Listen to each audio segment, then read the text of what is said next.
Back in the day. Back in the day. Back in the day. When they used to run these. See that? It's a good intro to the film, that, isn't it?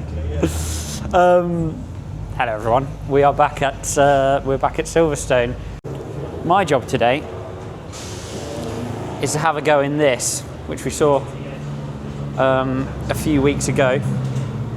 1986 Dome Toyota collaboration Group C car with tiny little double overhead cam engine, and then the big long run out to the turbochargers. Manifolds look over these massive aerodynamic tunnels out of the rear of the car, which in theory give a lot of downforce, but let's see how it goes. Cool thing, very much like the LMP2 cars I've run most of my career in. You will have seen it on the channels before, and you're nice and in it down there. Master switch, fire extinguisher, fuel level, oil pressure light. This is your brake bias, which needs to be set by me today.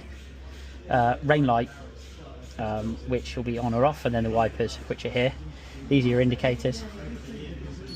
There's your gas pump out. You can see it. That's your boost gauge there. Obviously, 2.1 litre turbocharged engine. That's your charge light, which tells you if the alternator is working. Here, this is obviously your tacho. We'll rev to this one, 6.5 today, and then your water temperature gauge, which is on the right-hand side of the steering wheel. To remind me about the new brake discs, lights pulling, ignition on and off, and then it is a 5-speed dog leg gearbox. So first will be down and back, and then up, second, third, fourth, fifth. Yeah, so the air goes in here. In there. It gets spun around in there. Yeah. Which then goes into yes, up here. Yes. Into this intercooler. Yeah. Cool down the inlet charge. Trouble is, it then goes out of that pipe all the way across to the other side, where there's another intercooler. Gets cooled down some more. Then it comes out of that intercooler and finally goes into the engine. Into the engine. So, can you say turbo lag? I can't spell it.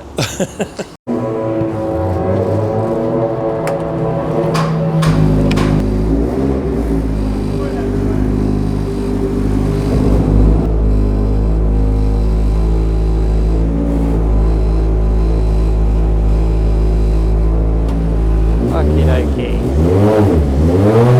Out of the pits then. In this Group C monster.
I smell fuel and lots of it. Right, okay.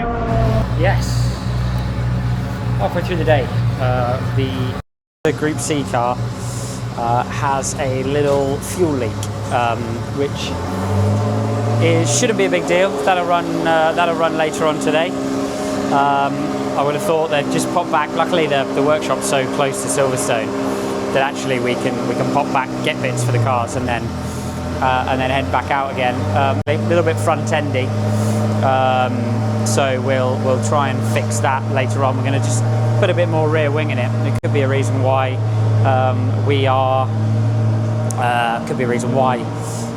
we're running out of revs at the end of the straight as well. So it's just sitting outside here at the moment, having its fuel regulator changed. We're popping a bit of extra rear wing on now to try and settle the car down because it's a little bit pointy from the front end. Final run, what will probably be the final run, coming up in a few minutes' time.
So test done.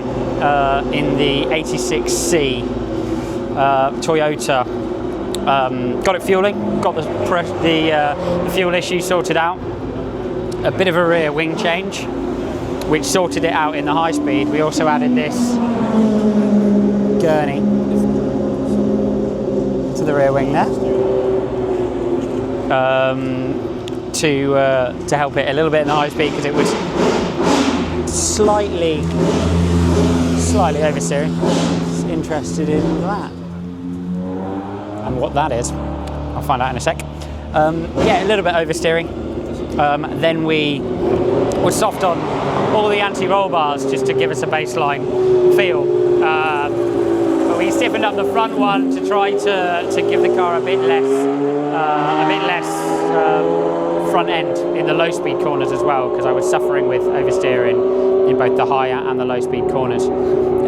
That seemed to work. So and now really all we can do at a test day like this one, as you can see from the videos, there's all sorts of stuff going on out there. So a lot of cars on track, and so you can only really put a couple of corners at a time together. So it will now need to go to a proper test day to dial it in anymore, but happy with that. Pearson's Engineering, as always, doing a great job.